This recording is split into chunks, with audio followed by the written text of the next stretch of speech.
8:35, estamos Fernando Carballo, Carlos Villarreal y quien habla, Mónica Delta, aquí en Ampliación de Noticias a través de RPP, La Voz del Perú.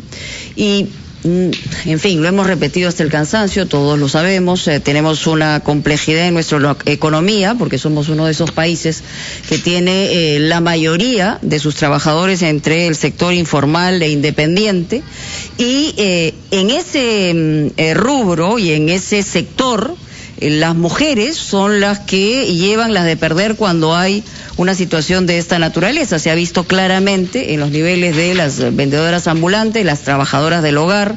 Hay un impacto muy grande sobre las mujeres, precisamente que tiene que ver con la pandemia. Y esto no se ha recuperado. En el caso del Perú, las trabajadoras del hogar son miles y miles. Muchas de ellas fueron despedidas.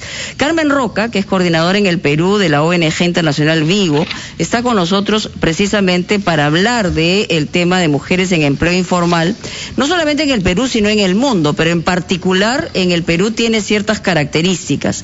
Señora Roca, bienvenida.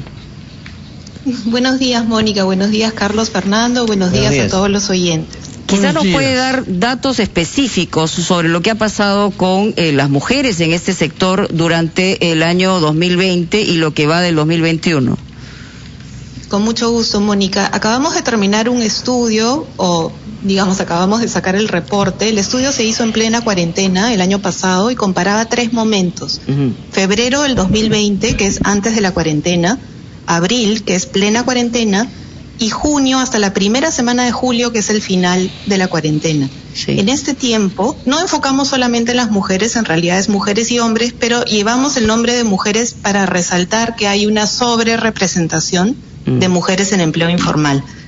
Entonces hay 2 hallazgos principales. El primero es que la población pide 3 cosas: trabajar, seguir trabajando, no dejar de trabajar. Es el clamor urgente. Más que bonos, piden la posibilidad de seguir trabajando, y esto nos recuerda un poco que la imagen de la persona en su barrio con un plato o un tupper esperando la olla común no es siempre la realidad, sino que más bien la gente dice: voy a salir a vender, voy a salir a coser, si la señora me permite, voy a trabajar en la casa. ¿Qué significa voy a ir a trabajar? Igual que tal vez un psicólogo dice voy a ir a atender pacientes, significa voy a ir a trabajar. Entonces, ese es el pedido. Y el segundo es que la población empieza este ritmo de cuarentenas desde el 2021 ya endeudada.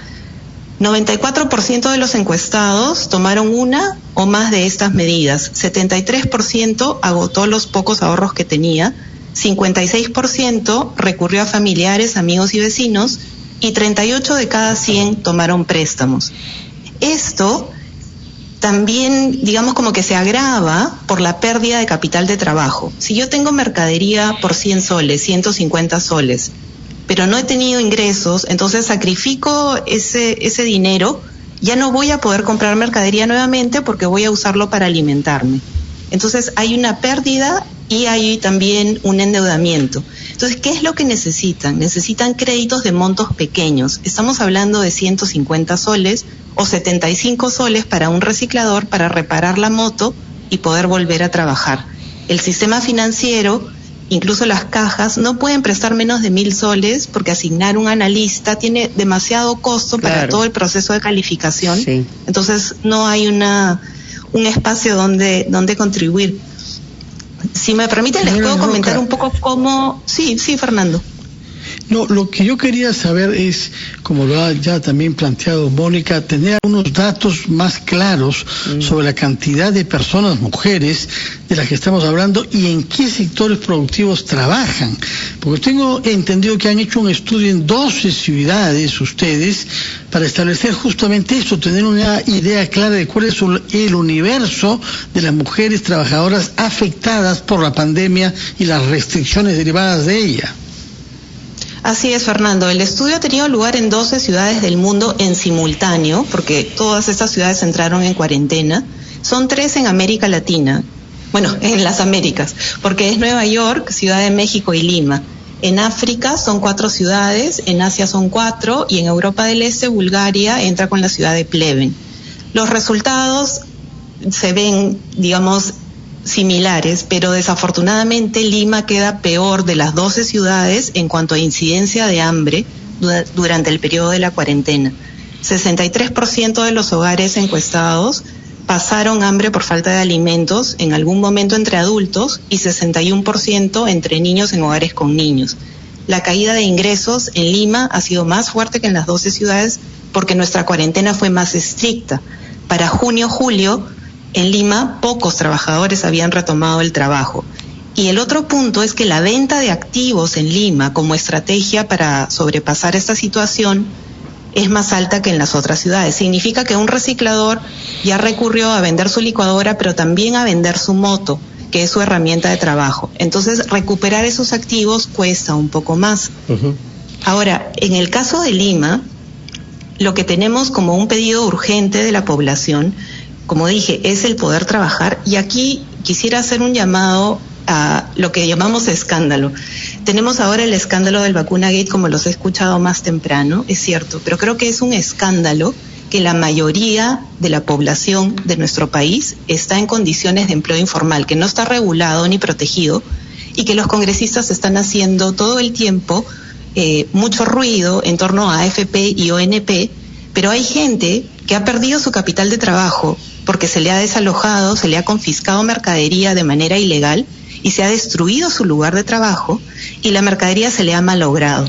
Cuando quiere volver a trabajar, en vez de aprender de la experiencia anterior, me muestro yo frente a mis vecinos como autoridad municipal, como alguien que limpia la calle, en lugar de hacerlo de manera que se pueda trabajar. Y hay un punto bien importante aquí. Las paraditas, que son los mercados que tenemos al aire libre en Lima Norte, Lima Sur y Lima Este, son el eslabón que hacen llegar los alimentos a la población más vulnerable. Están al pie de los cerros, están en todas las partes claves de los distritos. La gente puede llegar caminando, no tiene que subirse ni a mototaxi ni a transporte público. Claro. Entonces, sí hay municipalidades que han ordenado eso, han ordenado los puestos, han exigido plásticos, ha habido costos de 600 soles de implementar el nuevo puesto, pero están permitiendo que eso ocurra. Sí, Carlos, disculpe. Sí, quería preguntarle, señora Roca, en el estudio que se ha hecho, es cierto que la gente quiere trabajar, pero a la que ha quedado prácticamente en el desamparo, obviamente, está el respaldo de nuestras autoridades con bonos y también ayuda en alimentos. Pero en ese sentido, en la encuesta realizada en el trabajo hecho por ustedes, ¿cuál es el porcentaje de trabajadores y trabajadoras que ha recibido justamente un bono de respaldo y que ha recibido también apoyo en cuanto a alimentos se refiere de parte de los gobiernos locales? Gracias, Carlos. Son 216 encuestados, toda es población en condición de pobreza, toda es población trabajadora en empleo informal. 50% recibió un bono, 21% recibió una canasta de alimentos entregada por la municipalidad.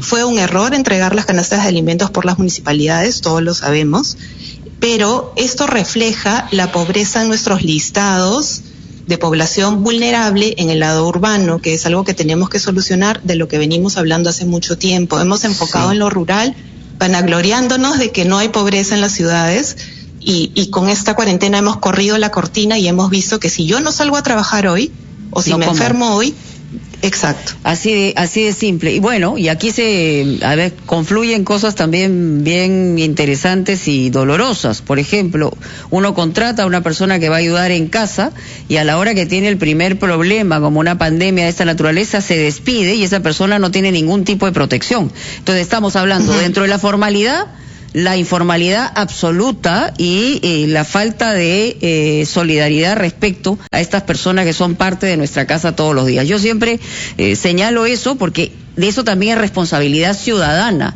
frente a una persona que gana un sueldo dentro de la casa de nosotros y no somos capaces de sostenerlo en una situación de ese tipo, teniendo los recursos, porque no solamente es un tema del Estado. Le agradecemos muchísimo, señora Roca. Sí, para concluir en 10 segundos. Mónica, si me permite responder a Carlos, son 400.000 el estimado por la ENAO de comerciantes de vía pública en Lima y son 185.000 las trabajadoras del hogar. 185.000 y 400.000. Muy bien, muchísimas gracias. Pausa y volvemos.